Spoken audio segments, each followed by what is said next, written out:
Supplements can be a good part of your health and longevity plan, but there can be a few problems that can get in the way of the great results you hope for with taking supplements.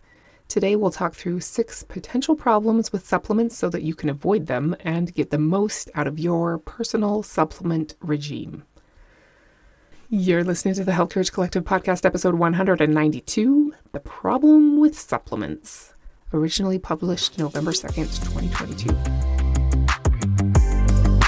Welcome to the Health Courage Collective podcast, the show for women who are too busy to slog through hours of generalized, inapplicable, and often contradictory health information, but too smart to ignore that a few minutes of focused attention now can prevent years of suffering in the future. I'm your host, Christina Hackett, a pharmacist who doesn't want you to live on prescriptions, a certified coach specifically trained to maximize your potential, and a compulsive learner obsessed with preventative, cutting-edge, holistic, and integrative medicine. I'm on a mission to increase your physical and mental resilience so you can fearlessly look forward to your next 40-plus limitless years. Your time is now. Let's go. Hello. How are you doing today? I hope so fantastic. Thanks so much for being here today. Have you used Reconnaissance this past week? It's such a great tool for improving your future. I know you can create an awesome future for yourself, and doing recon on all the uncertainties that lie ahead is a great way to figure out how to age at an elite level. Today, we're going to talk about problems with supplements. If you've been around here very long, you know that I love supplements. I was recently on a podcast called Performance RX, being interviewed about supplements with my friend Bridget. She's awesome. Go check her out. I'll pull a link in the show notes. But I love supplements so much that I think we ended up talking for like 2 hours because I couldn't stop talking about them. So it was a really long episode. I take gobs of supplements myself, and I think that they're fascinating and fun to learn about and truly, truly helpful. That being said, it's unfortunately not a perfect world, and there are some problems to take into account in order to get the most out of your supplements. As always, I hope these few minutes of your time are helpful to you as you make decisions about what you want to put in your body to keep running it in top gear without the need for a bunch of pharmaceuticals for many, many years to come. It is absolutely possible to maintain strength and energy as you age, but relying on luck is not a good strategy. You can design a doable personal plan that will create the results that matter to you, and I'd love to help set you up for decades of success. Having a financial plan for your retirement years is essential and brings you clarity and peace of mind. You would never head into retirement with no forethought whatsoever and just hope some money will appear when you need it. You should also have a physiological plan for your retirement years. You have a huge impact on how your cells are going to function 20 or 30 years from now. You can choose to have the energy that you need to have the experiences that you want to have decades in the future. I'd love to help you do that. I know this world is a better place when awesome people like you are firing on all cylinders. Okay, so back to supplements. Off the top of my head, I came up with 6 main potential problems with taking supplements. Let's quickly go through each one so that you can sidestep that problem and get the most out of whatever supplements you choose to or not to take. The first one is that there are so many supplements, so many companies, and so many claims being thrown around about what supplements can do. Free market and free speech and competition are good, but there are so many promises being made and miracles being claimed by the use of supplements. Some of them are straight up lies by unscrupulous people out to make a buck. Lots of them are exaggerations or promises that what helped one person will have miraculous effects in all people.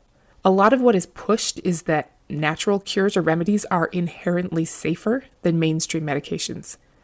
That's not true. There are plenty of very harmful natural products. Think hemlock, botulism toxin, and rattlesnake venom. I also think it's important to distinguish in your mind true dietary supplements meant to add to the nutrients you get from your diet from what might be called dietary supplements but are actually remedies, like things intended to treat conditions. There are limits to the claims that supplement companies are allowed to put on their products, which I think is a good thing. But that's why the bottle will usually say silly things like, helps support healthy cholesterol levels that are already in the normal range, or something. Which isn't to say that all of their unofficial propaganda not actually printed on the bottles would communicate something different to you. So be wary of amazing claims being made by any supplement company. One of the things my dad always told me as a kid was, if it sounds too good to be true, it probably is. That's a good lens to look at supplements through. Definitely look up what research shows rather than just believing what someone says, especially someone who's trying to sell you something, because people say all kinds of things. And consider whether the reason it might work for you is because you're missing something in your diet or modern lifestyle, and replacing it will give your body what it needs to function optimally. That's what I would think of as a supplement. Or if they're just claiming that this thing is some kind of newly discovered super secret miracle that they're benevolent enough to let you in on. That smacks of snake oil to me. I know you're smart and already know not to believe everything you hear, but you also have to reconcile what has been shown to be true with what the companies are allowed to claim about their product, because the language they have to use is kind of dumb. Rather than focusing on the claim of what the supplement is supposed to do for you, the problem that it will supposedly solve, consider the mechanism of action.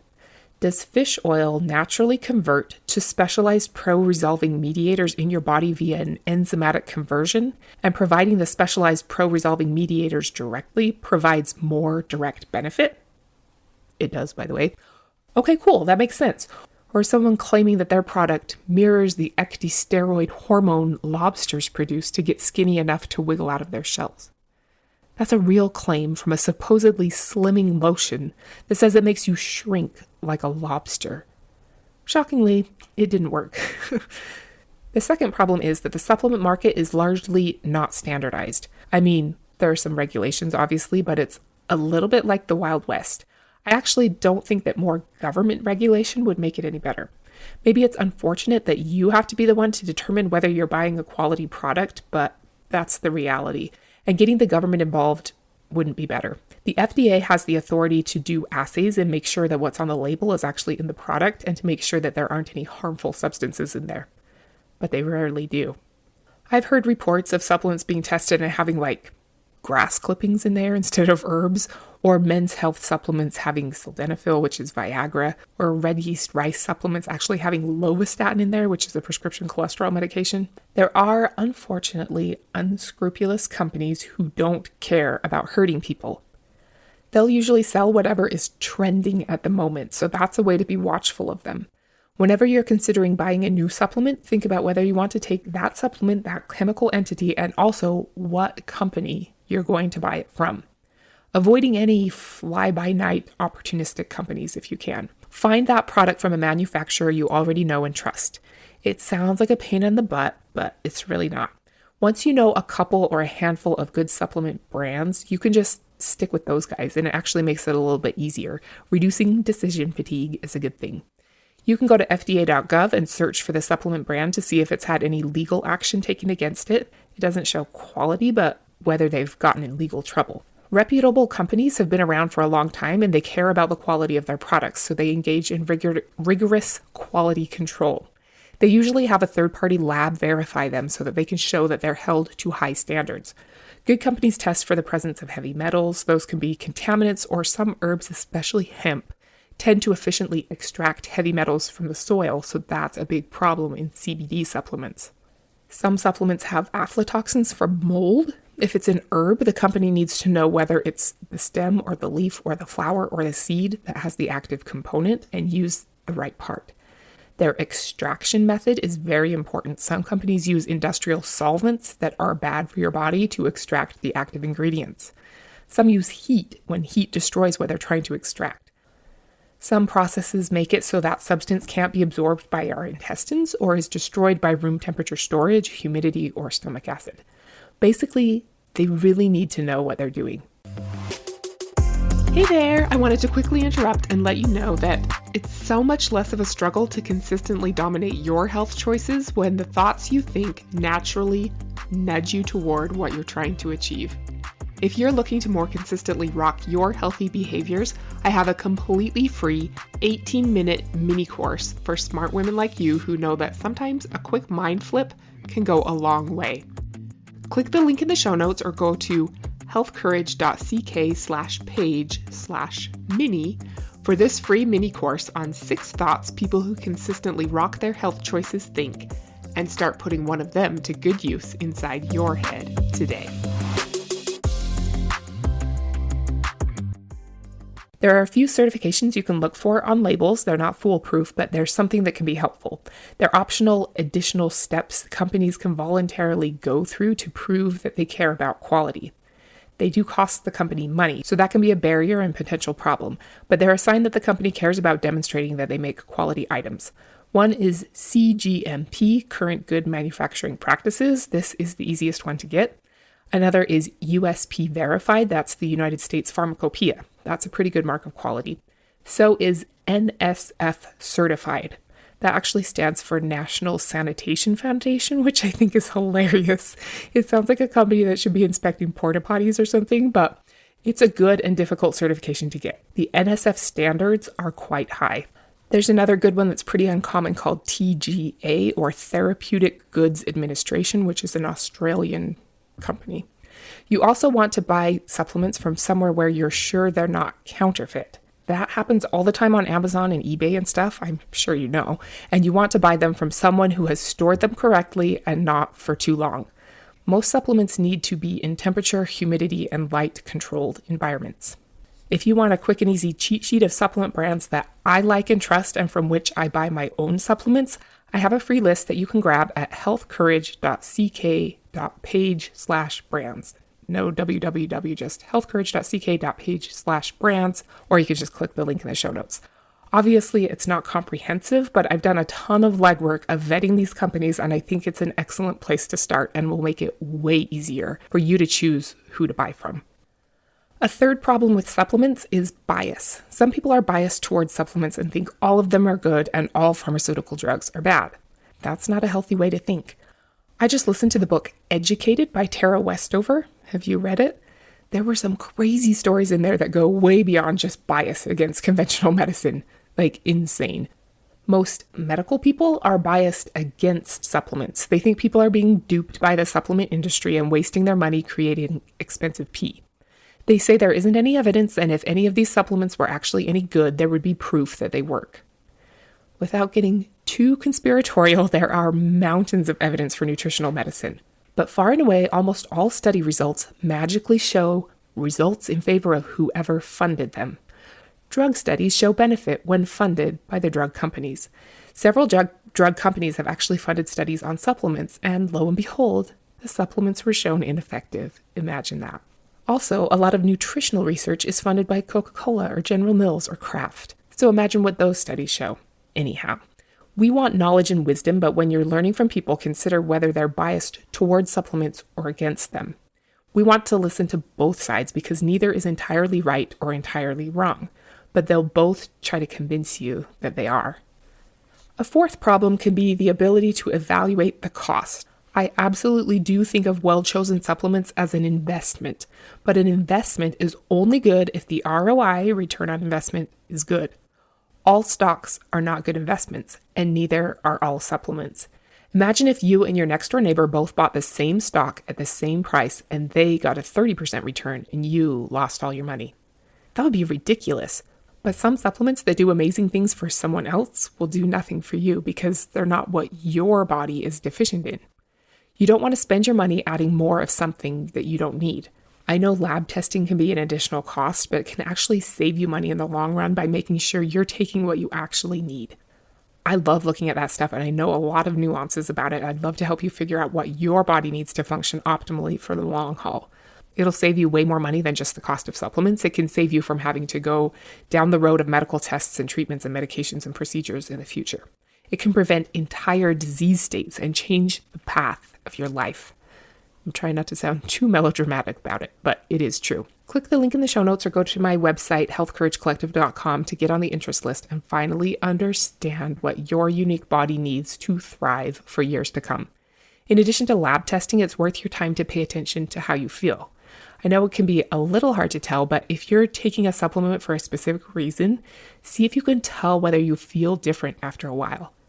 That can be invaluable data too. Do you have less bloating when you take a certain probiotic?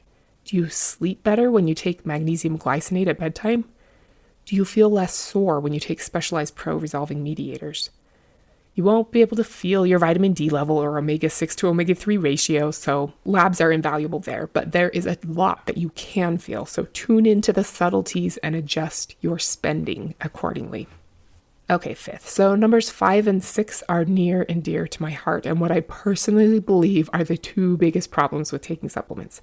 Yes, there are issues with unscrupulous companies and companies using cheap ingredients that are not bioavailable or adding polyethylene glycol, FD&C Red 40, or some other harmful excipients. So don't ignore that stuff. But if you can avoid these two issues, you'll be so far ahead of almost everyone else and be totally not normal in the best way possible. Merriam-Webster defines a supplement as something that makes an addition. It's something added on to the main thing.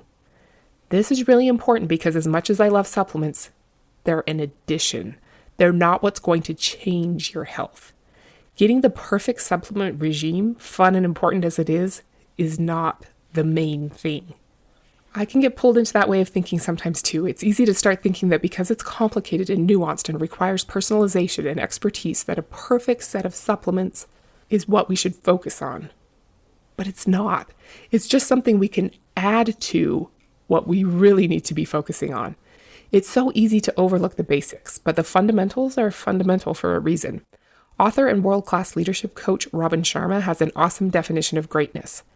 Greatness looks different depending on what you want to be great at, but he says that greatness is always consistency on the fundamentals. Okay, that's your new definition of greatness. Consistency on the fundamentals. Your fundamentals are different if you're a singer versus a lawyer versus a mother versus a TikTok influencer, but you are as great as you are consistent on the fundamentals. That also means if you want great health, you have to be consistent on your health fundamentals.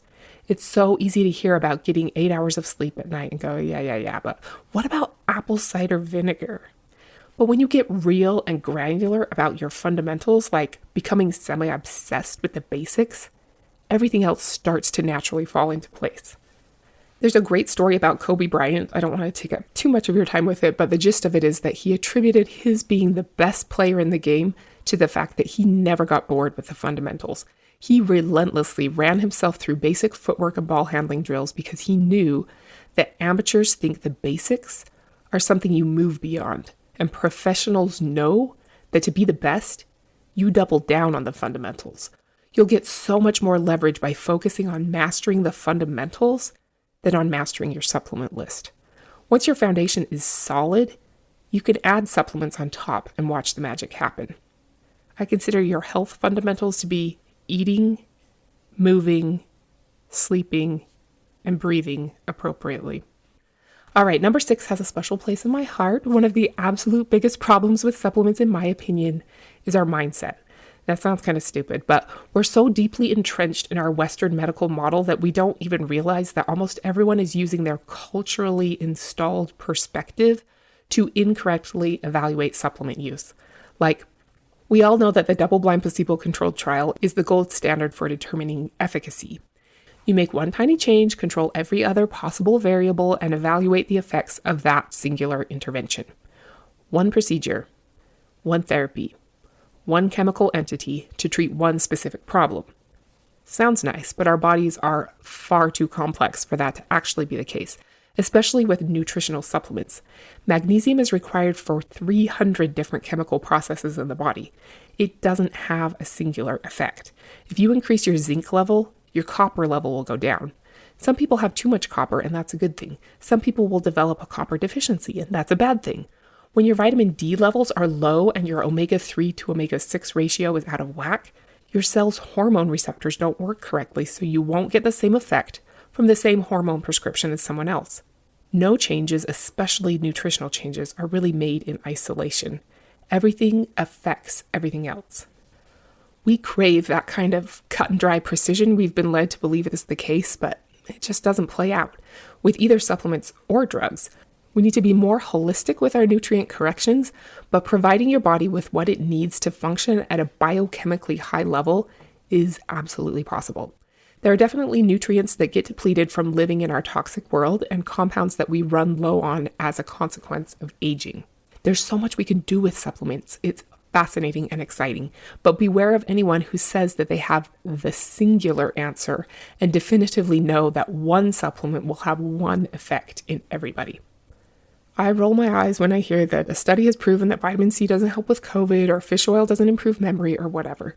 First of all, it needs to be reported as what dosage form, what dose, what brand, and what kind of people. But overall, trying to go one for one supplement for one condition in everyone is almost never going to work.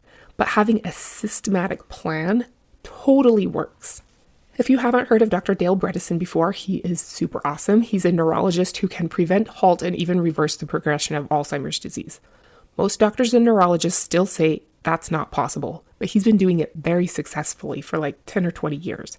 He uses a multi-step system that he has named RECODE, and it's brilliant. I'd encourage you to learn more about it. He has a book called The End of Alzheimer's, or let me know if you want me to give you the Cliff Notes version. I'd be happy to do that. The point is, I think we can all follow a personalized plan similar to the RECODE system that will restore us to optimal health no matter what diagnosis label we might have been given for our lack of optimal functioning. There are some universal factors that we can all be looking at and optimizing regardless of what symptoms might be manifesting or medical labels we've been given. It's actually pretty exciting that we have so much leverage. We just can't think of one supplement as the cure for one disease in every person. Thank you so much for being here today. I hope you're more prepared to avoid some of the common problems with supplements so that you can get more out of them. If you're ready to figure out what you can do to set yourself up for optimal functioning for years to come, get on my interest list.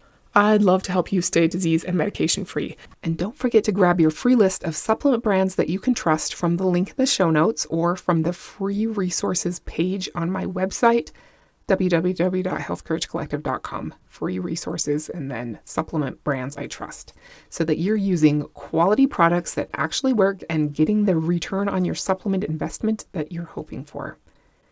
Supplements can be awesome, and I'm all about plugging in the right ones into your routine, but they just can't be a foundational part of an excellent plan to age at an elite level.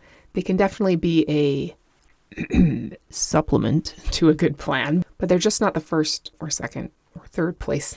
You should be focusing your attention and resources in your quest to put more years lived in good health into your future. But if you're already nailing increasing your strength and muscle mass, metabolic health measured by insulin level or blood glucose, sleep duration and quality, emotional resilience, aerobic capacity, balance, stability, bone density, and lipid levels, then putting your time and money into a good supplement strategy is fantastic.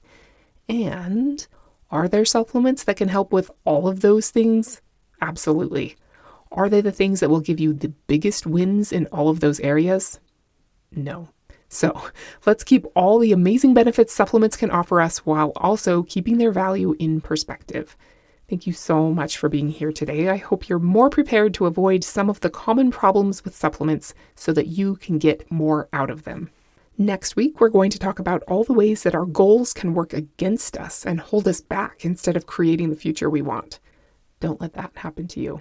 Until then, get the most out of your supplements and don't be normal. Thank you so much for tuning into the Health Courage Collective podcast. I am truly honored that you have paid me the enormous compliment of your time and attention. I would be so grateful if you would share this podcast with someone you know and subscribe so you never miss an episode. This podcast is for entertainment and information purposes only. Statements and views on this podcast are not medical advice. This podcast, including Christina Hackett and producers, disclaim responsibility for any possible adverse events by use of information contained herein. If you think you have a medical problem, consult a licensed physician.